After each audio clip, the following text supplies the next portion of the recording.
untuk menerapkan atau mengaplikasikan yang kami dapat di sana, kemudian diterapkan di sekolah kita, yang hasilnya nanti mudah-mudahan untuk 2023 ini nanti nilai rapor kita berwarna hijau. Amin.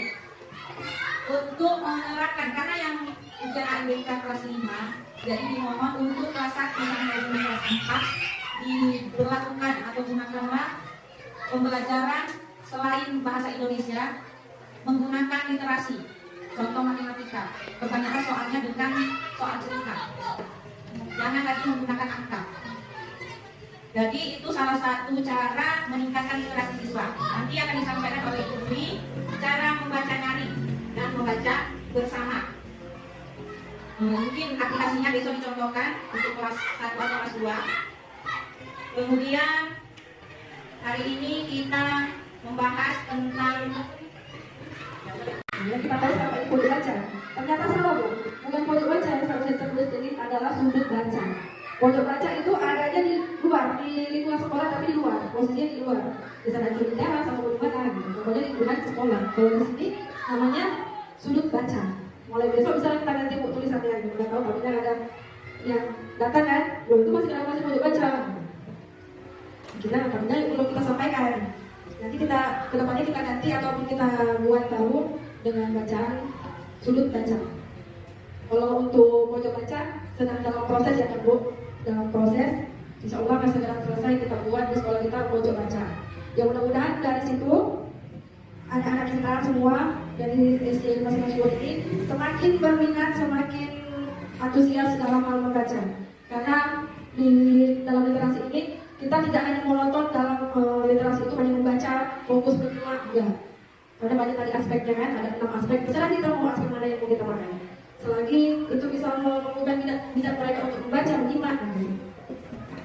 Selanjutnya kalau kita membacakan cerita kepada anak, membaca kita yang sebagai guru baca cerita, ada juga tahapannya. Tahapannya itu misalnya dari sampul buku.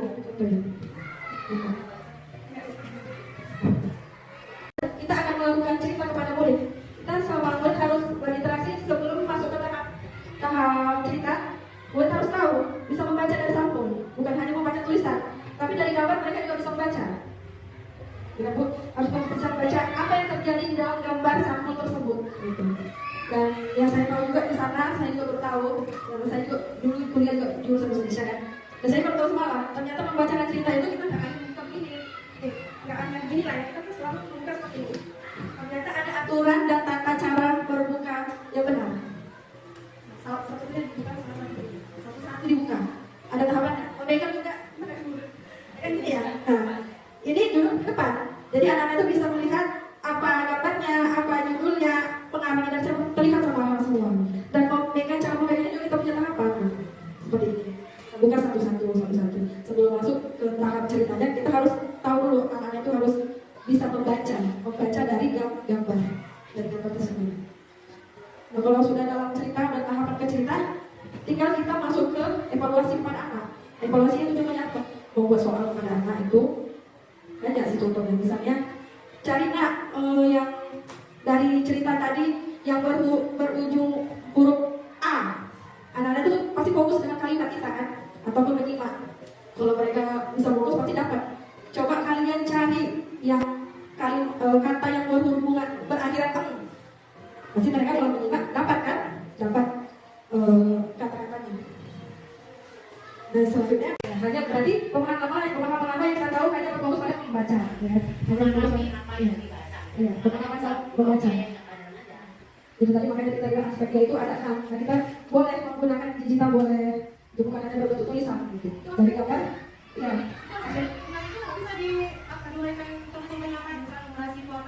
Kalau numerasi kayak angka, numerasi itu kan angka. Jadi itu biasanya itu saja perkenalan angka. Contoh cerita soal cerita. Misalnya 2 tambah 3 sama dengan 5 kan mesti angka ini. Kalau pada kalimat Ani memiliki 2 buah bola. Kemudian Ani dikasih 3 bola. Jadi berapa jumlah bola Ani sekarang? Itu kan masih kembali gantian karena di AMBK semua cerita. saya cuma waktu itu sebenarnya saya mau